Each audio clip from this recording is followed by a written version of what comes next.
Welcome back. अच्छा बड़ी साहब, आपके पास कुछ खबर है जो साद रिजवी साहब हैं, काजी साहब तरीके लबैक के जो सरबरा हैं साद रिजवी को आज रिहा कर दिया गया अदालती हुकामात के बाद।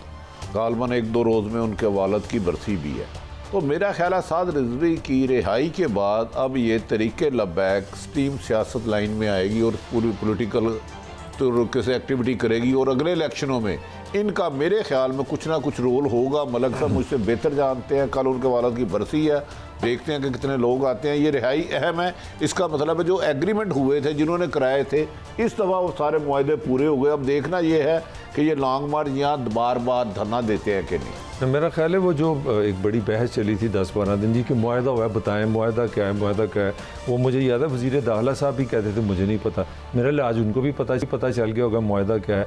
बहरहाल एक पॉजिटिव डेवलपमेंट यही है कि आपने बार बार अपनी सड़कें बंद की, इतनी लड़ाई झगड़े हुए, अच्छा है।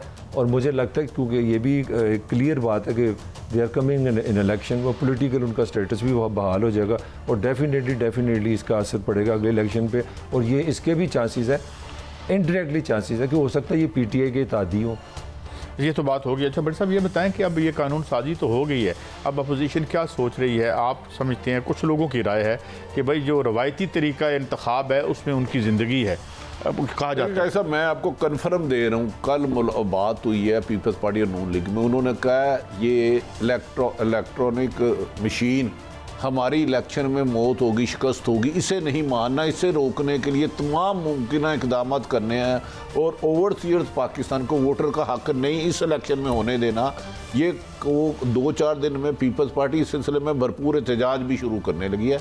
ये नहीं मानेंगे, ये उनके जो 30 साल बेनिफिशरी हैं इस निज़ाम के बारे में सुप्रीम कोर्ट भी जाएंगे और एहतजाज की इंतहा करेंगे।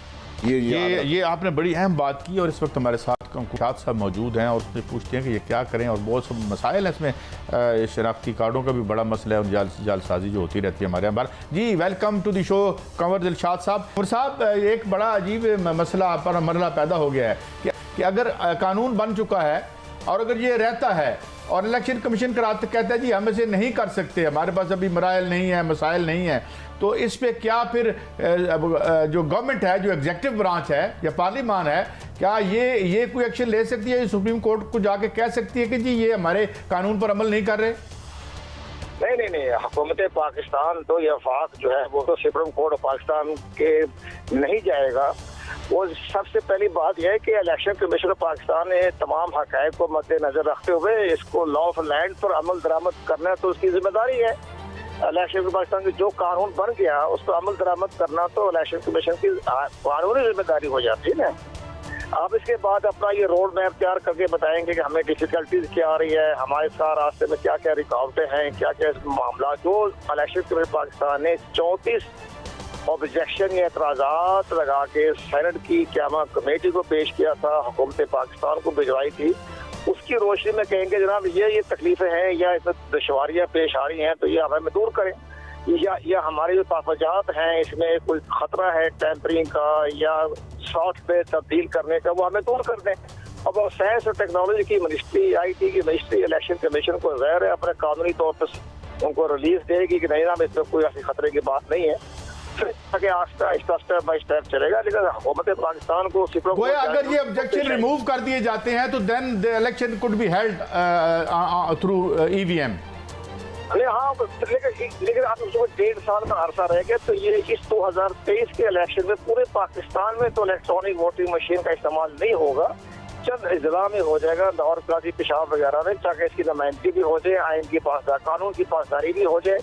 और इसके बाद नेक्स्ट जो है वो 5 साल के बाद, इंडिया ने 25 साल लगाएंगे जो काम 1.5 साल तो नहीं कर सकते। अच्छा मैं कमर साहब मैं बात आसान कर देता हूँ। एक तो जो पार्लियामेंट जो मुकद्दस होती है, कहते हैं कानून साजी इसकी जिम्मेदारी है, अगर जो इन्होंने कर दिया कानून साजी, इलेक्शन कमीशन के तमाम तहफ़्फ़ुज़ात दूर कर देते हैं और वो जो वसाइल नहीं है वो उन्हें पूरे कर देते हैं, तो क्या वो पाबंद है इनके कहने का इलेक्शन कराने का EVM की मशीनों के तमाम तहफ़्फ़ुज़ात दूर कर दिए जाए तो ठीक है, फिर इलेक्ट्रॉनिक वोटिंग मशीन का इस्तेमाल करने में कोई हर्ज नहीं, फिर इलेक्शन कमीशन करवा देगा। इंतखाबात इलेक्ट्रॉनिक वोटिंग मशीन के जरिए जब तमाम तहफ़्फ़ुज़ात दूर हो जाते हैं और इलेक्शन कमीशन पाकिस्तान के ख़दशात दूर हो जाते हैं और ये तहफ़्फ़ुज़ मिल जाता है कि इसमें कोई टैंपरिंग का कोई असर नहीं है, तो फिर ये इलेक्शन कमीशन करवा देगा, इसमें तो कोई फर्क नहीं पड़ता। लेकिन बात यह है भट्टी साहब, ये 2.5 खरब रुपया कहाँ से लाएंगे?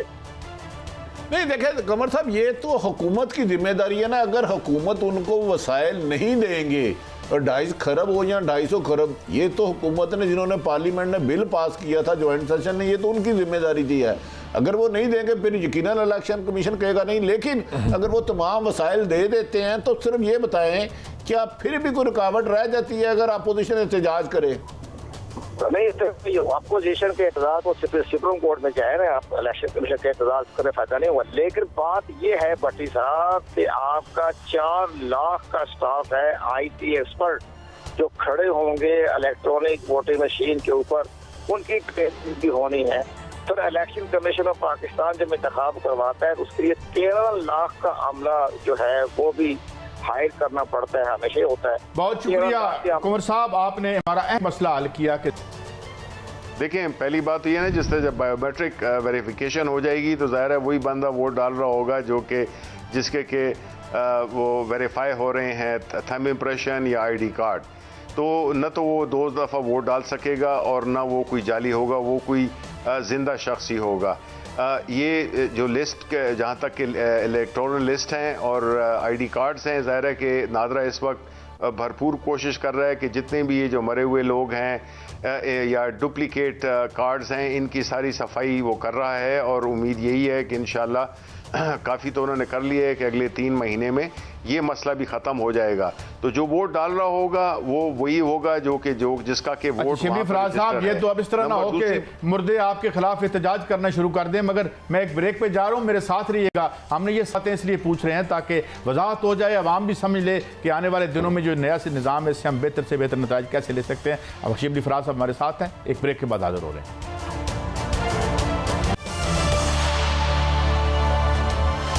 वेलकम बैक जी। शिबली फराज साहब, आप बात मुकम्मल कर लें उस हवाले से कि जो हम इस जालसाजी से निजात हासिल करने की जो उम्मीद दिल में पैदा हुई है उसको ज़रा आप मज़ीद कंक्रीटाइज कर दें हमारे लिए। देखें, पहली बात यह है कि जो भी वोटर आएगा, चाहे वो उसका थंब इम्प्रेशन पहले होगा, अगर वो नहीं रीड हो रहा तो उसके ID कार्ड के ज़रिए स्वाइप करके उसकी पूरी इंफॉर्मेशन कंफर्म हो जाएगी कि ये वोटर इसी हल्के का वोटर है और वो वोट डालने के लिए खुद ही आया है। दूसरी बात ये होगी कि एक और चीज़ अहम है जो कि मैं बताना भूल गया, वो ये है कि इस प्रोसेस में आपके पास रिजेक्टेड वोट 0 हो जाएगा। क्योंकि जो माजी में इलेक्शंस हुए हैं उसमें तकरीबन 3% जो है वोट, जो कि तकरीबन 15 से 18 लाख बनते हैं, वो वोट ज़ाया होते थे। ज़ाया किस सूरत में कि अगर डबल स्टैंप कर दी, पीछे रिटर्निंग ऑफिसर ने स्टैंप नहीं लगाई, फट गया या उस पर कोई निशान लगा दिया, ये सारी चीज़ों से मुबर्रा होगा। तो जो वोट वो होते हैं कैंसिल होते हैं, रिजेक्ट होते हैं, जो कि कई दफ़ा इलेक्शंस का पांसा पलट देते हैं। जिस तरह के हमने तो यहाँ तक कि सेनेट के इलेक्शन में भी देखा कि अगर वो डबल स्टैंप और वो जो गलत जगह पे स्टैंप लगाना ना होता है तो आज नताइज मुख्तलिफ होते। तो वो तो अपोजिशन को कहा था, लेकिन ये उन्होंने किए, उन्होंने के कैंडिडेट्स ने जो है तो अपने गलत जगह पे ठप्पा लगाया, जो भी वजूहत थी, लेकिन ये इस तरह हुआ। इसमें बिल्कुल आपका कोई वोट ज़ाया नहीं होगा, जो कि एक बहुत बड़ी अचीवमेंट है। तो इसमें सारे वो अवामिल शामिल हैं जिसमें कि तदारुक किया गया है हर उस इशू का जो कि इस इलेक्टोरल प्रोसेस में एक 2 नंबरी या इलेक्शंस के वोट्स को मैनिपुलेट करना था। और आखिरी बात ये थी कि इसमें जो फॉर्म 45 है, जो कि जिसमें कि अक्सर मसले मसाइल होते थे, उसको बिल्कुल आप जो ही इलेक्शन प्रोसेस ख़त्म होगा उसके 10 सेकंड के बाद आप बटन दबाएंगे, फुल रिज़ल्ट आपको मिल जाएगा।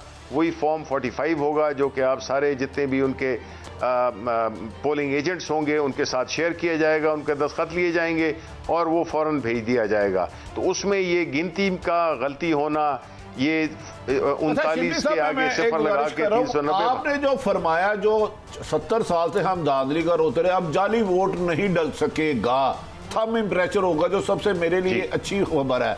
तो मेरा एक दोस्त है, ग्वाल मंडी रहता है, उसके वालिद साहब 20 साल पहले फौत हो गए थे। हर दफा उसका वोट डल जाता है, इसका मतलब है इसके उस वालिद साहब इस दफा सचमुच फौत हो जाएगा, उनका कोई वोट नहीं डाल सकेगा।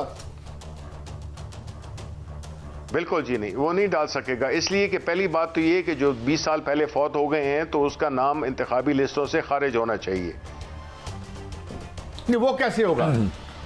क्योंकि 2018 में भी मैंने नहीं, उससे देखिए, वो पूछा तो क्या हुआ है, कहता यार मेरा भी वोट डल गया और मेरे वाला साहब जो फोत हो गए उनका भी वोट डल गया। ये इनके पास क्या रॉकेट साइंस थी, ये कैसे मरे हुओं का वोट डाल देते थे?